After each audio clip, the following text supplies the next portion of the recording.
Hi everyone, it's Sharon here, and I just wanted to talk today about home, belonging and connection, which are all interconnected.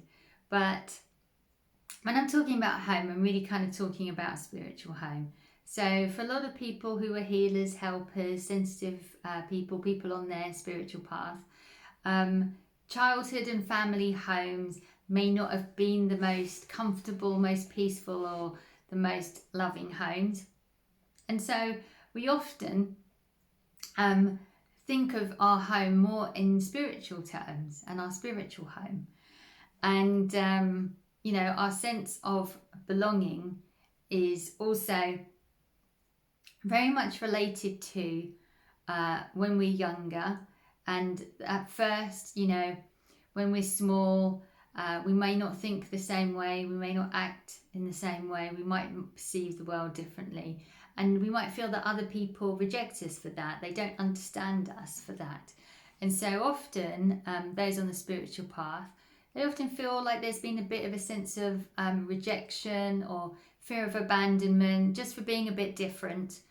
And so often, early on in life, we feel rejected by the world, by life a little bit.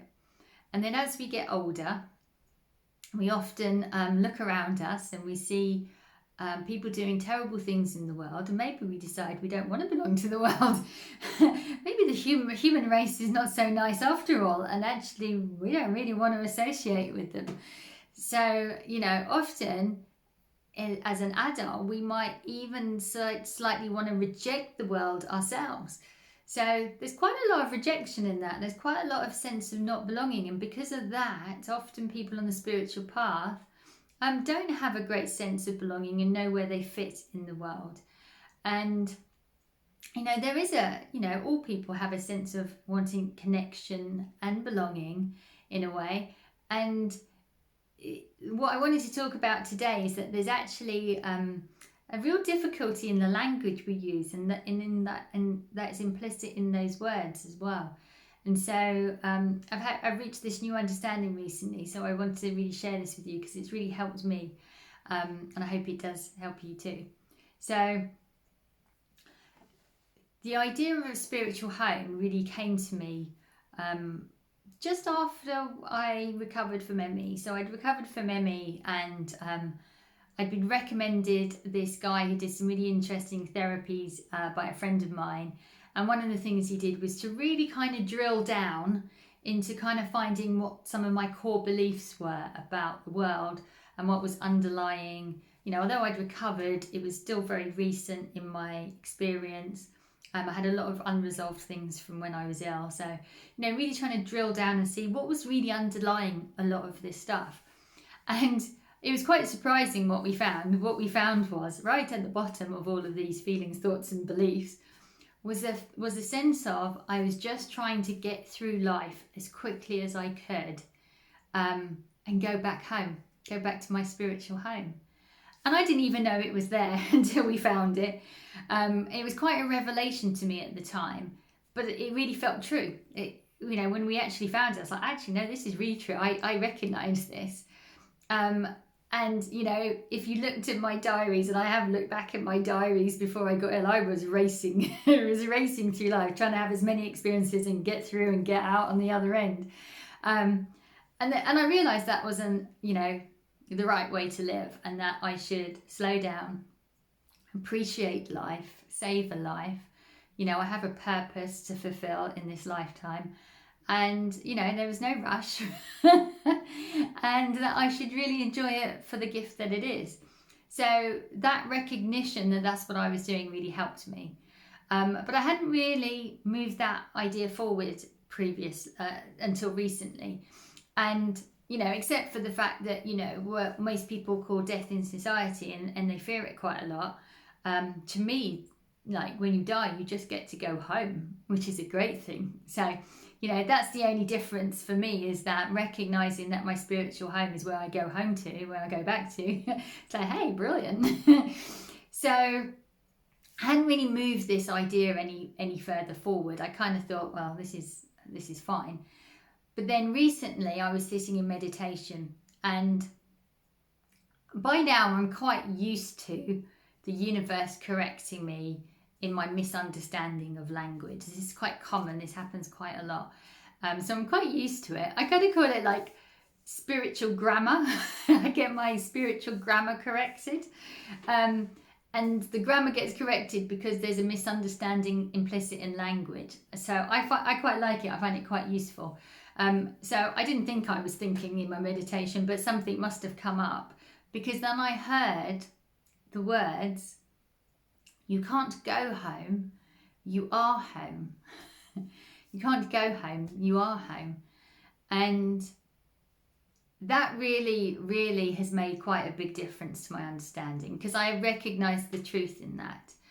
But where the misunderstanding comes from and came from was because of this sense of language, like connection and going home and spiritual home, has an inference of distance to be travelled, and it has a sense of separation implicit in it. So this idea that my home is separate to me, or even if you live in a home, you have to live in something. So language as often creates this separation that isn't true. And so I had an understanding before. So when I was back, when I was ill and I had ME and I lived in Vauxhall, I used to walk along the river quite a lot, mostly just to see how well I could walk, because I was so exhausted so much of the time that, I used how far I could walk as a yardstick on my recovery. So I often stopped by the river because I was exhausted and just look at the river and recoup and then walk back again. And on one of these occasions, I was really kind of just watching the river and watching the waves crest and go up and down and ebb and flow and go bigger and smaller. And I had this really beautiful understanding that the waves are, the millions of waves constantly changing, constantly adapting, constantly moving, could never be separated from the river. And it was a really beautiful moment of recognition that always stayed with me. And then later on, obviously, I realised that it's actually quite a popular metaphor. At the time, I didn't realise this, but the idea that we are all waves on an ocean, the ocean being life, God, unified field, whatever you want to call it, and we are all just waves, and we can't be separated from that. We are part of the ocean. So it's quite a popular metaphor, but so I understood this idea of not being able to be separated from life. But it hadn't really touched me on such a deep level until I really heard the words, you can't go home, you are home. In the same way, you don't belong to the world, you are the world. You're not connected to life, you are life. And that's where this idea of separation through how we think and through our language tends to just reinforce rather than resolve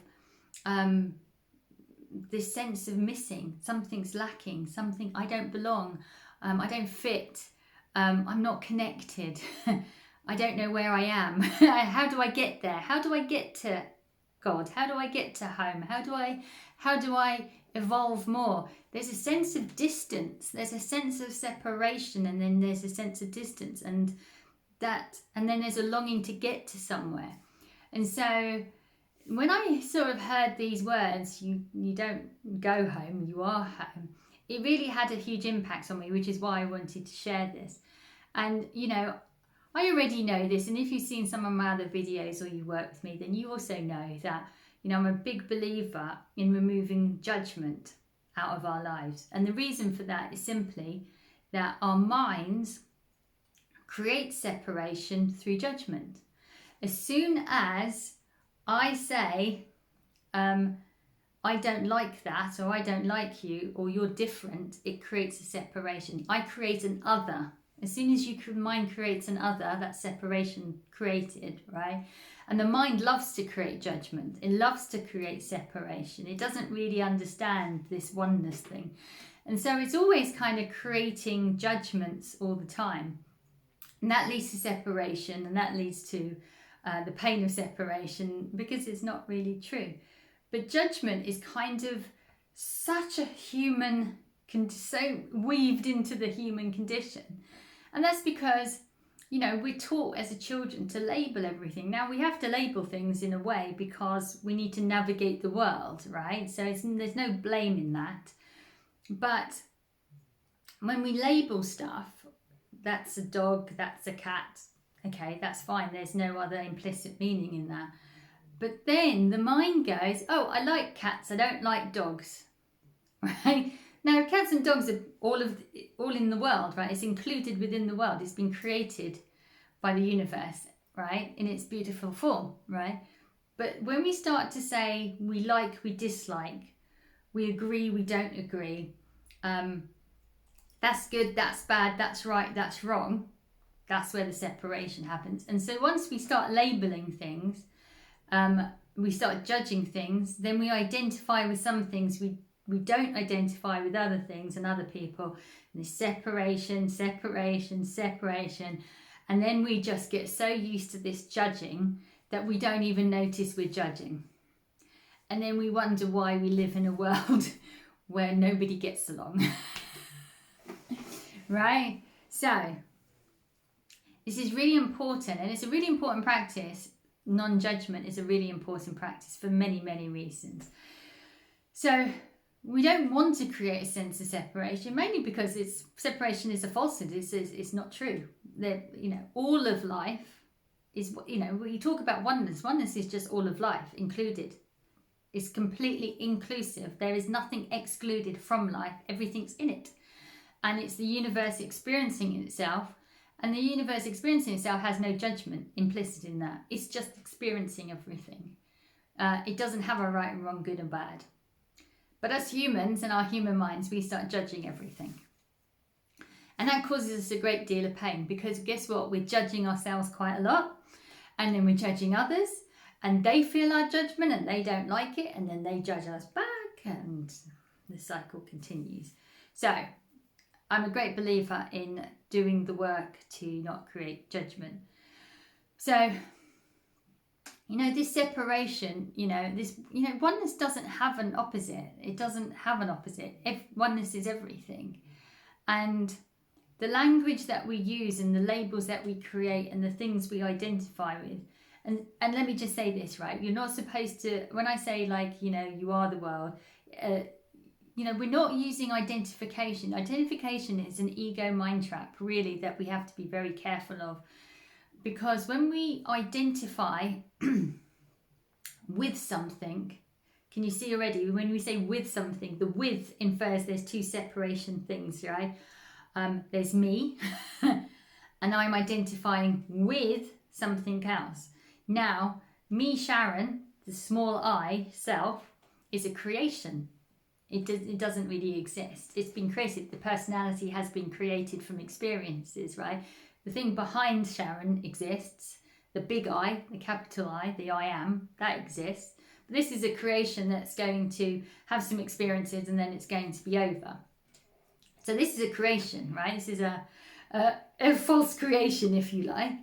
And then when I decide, small I, Sharon, decides I'm going to identify with something else, that something else is a creation. It's probably a concept. It's another creation. It's another fabrication. So there's two falsities or two creations that have a false sense of separation that are trying to connect, right? Why bother with all of that? Why bother with that separation in the first place?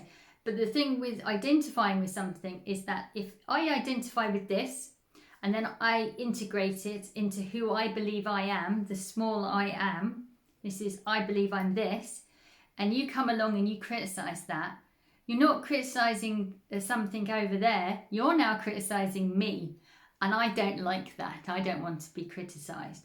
So what you identify with and integrate becomes a part of you, falsely, and then you don't like it, and then what happens? You start judging others, and this is where we get a lot of conflict from. It's what we are identifying with is creating conflict, and it's really all unnecessary. This is all constructs that have been created. So, you know, we have to be quite conscious around judgment. We have to be conscious about the language that we use. And connection and belonging has a sense of separation in there. And I'm not going to go into it now because it'll take too long, but I will be talking about it in a much greater detail in the Peace and Calm video series and other things that I'll be doing around peace and calm coming up.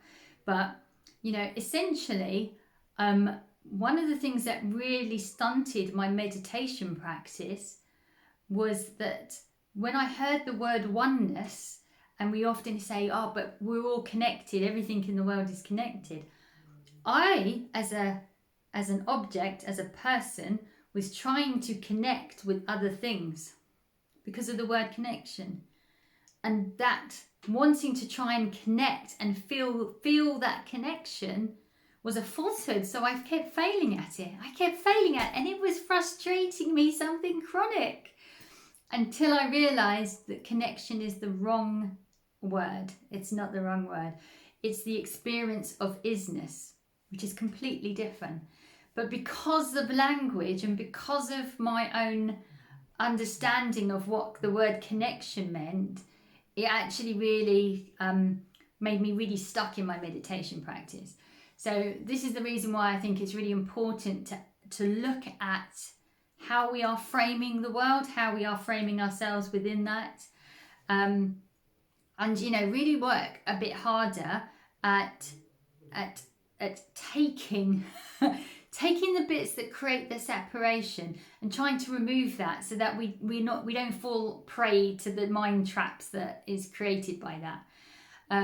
You know, I really like the Indian, I mean it's Asian, but you know, Indian idea of namaste. So in a COVID era where we can't sort of hug and touch and everything else, but we still crave kind of connection with others, I actually think a really good replacement to hugging and, you know, shaking hands in the very British way is actually the namaste, right?